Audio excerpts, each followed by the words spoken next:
Hello, hello, hello, everyone. This is Merfolk, and I am bringing to you what is was my league starter for 3.17, Arch Nemesis. Now, last time you saw me in a video, I was playing a Flameblast Elementalist. I am playing that same character now, but I have switched over to a Golemancer, which I can tell you a little bit more about here.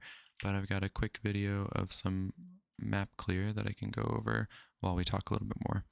So I'm just showing off my gear here, but talking about my last character in my last video. So my last video was saying that I was really enjoying my Elementalist Flameblast, that it was going really well, clearing maps really nicely, having good boss damage, and that all remained true until I got to those late game T16s and those new end game bosses. I started to have a little bit of issues. Now, there are people that are playing Flameblast to end game with a higher budget than I was. I wasn't super interested in doing that. Wanted to play something that could get a little tankier. Unfortunately, Flame Blast, you end up having to substitute defenses for damage. In the end game, that didn't really feel super good to me. And so I switched to a build that I know and love, which is Golemancer, and I haven't played for a few years, so wanted to see how it was going.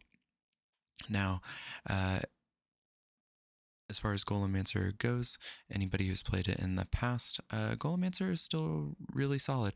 Definitely not the all-star that it was I should say a few years ago, not leagues really. But there has been some changes, so I can go over some gear at the end as well as having shown it at the beginning. But you can see that the clear is not too bad, really. It's about on par with what my Ignite Elementalist is, or was, and that took a little bit of finessing. I will say that without something like Ignite Prolif, some of the heavier density mobs in the end game can be kind of a challenge. Now, I've been running Expedition Scarabs as well as Harbinger on the passive tree, and I didn't see any big harbingers in this map, and I didn't bother doing expedition because, well, it's a little bit slow. Very, very safe. I really have had maybe one death in like dozens of expeditions, and that was because of crazy map mods. But this character is really, really safe and really tanky, and that's what I enjoy about it. I can kind of AFK a little bit in my mind, really not play too intensely or too micro-aggressive. Really, it's a very relaxed playstyle, which is what ultimately I want out of characters in this game for myself. I'm not interested in being super high stress, go, go, go, zoom, zoom, zoom. I just want something that I can hang out with. So that's what this character is. You can see me taking like meteors there. The Elementalist shield is amazing for that. A lot of times you won't even see your health dip after a big hits due to running both Molten Shell and the Elemental shield. And it really pumps up our defensive numbers, which is great. Now, I've gone over quite a few different combos with this character as far as ratio of golems, different types of golems. I even tried out Carrion Golem, which a lot of Necros are playing Carrion Golem right now on PoE Ninja, but without some of the more attack scaling that you get from Necro, it doesn't feel super good on this build. Ultimately, you can clear with it just fine, but your boss damage is going to suffer. So I'm actually running Stone Golem, 5 Stone Golems, 1 Chaos Golem, got an Animate Guardian on a super low budget. You can see the bosses kind of fell over pretty quickly there, not too bad. Strand boss isn't that tanky anyways, to be honest. And then I have just the regular Carnage Chieftain support golems for frenzy charges. Now that that video is over, let me jump in. So just after that map that we just ran, got another cold iron point. How about that? Not too bad. But just going over some kind of nitty gritty number stuff. So level 93, Golemancer scale really, really well with levels, as all of your damage really comes from getting jewel slots. So they're getting up into the high 90s. You can actually get a lot more damage, whereas not all builds that matters too much. Defenses, you're going to see that I only have 4,300 life. That's a little deceptive, however, because we have 90 fizz reduction, we have 79 all res, which I'm a few points off on this cold resistance right here. That's me just needing to fix my gear, but we are running elemental flasks of each kind with gain charges on hit and use on charge full. So these are always active. I'm only ever using my Quicksilver, which is really great for map clear. and very, very comfortable. Can make me a little bit lazy, but I'm still getting my flasks. Chaos Res 42. This can be helped a little bit again with some resistant numbers. I actually have this ring sitting over here that is completely dead right now.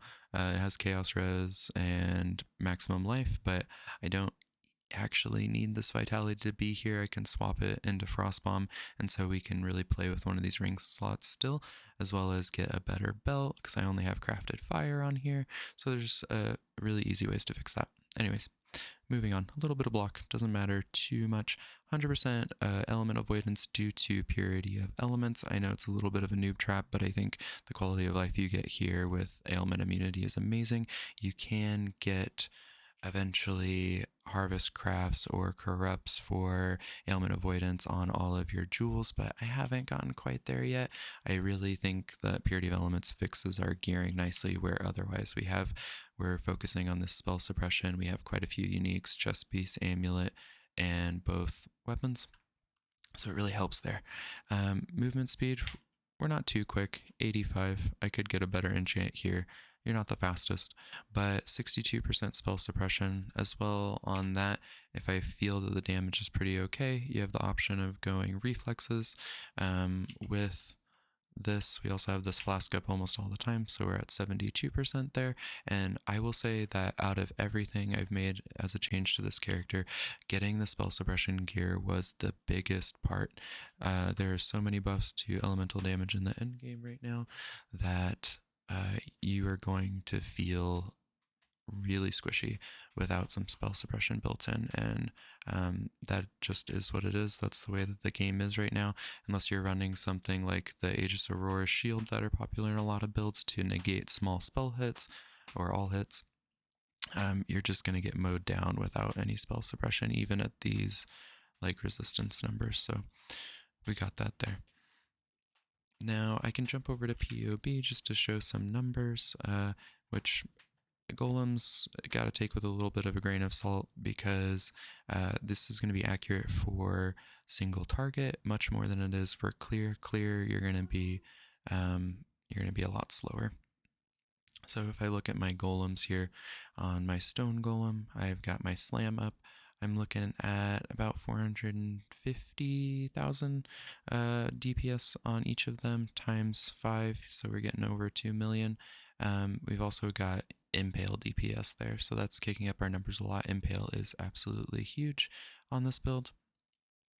And then, for whatever reason, Path of Building also doesn't calculate damage reduction quite right, so there's these little things that are finicky. Damage reduction, we're actually at 90% here.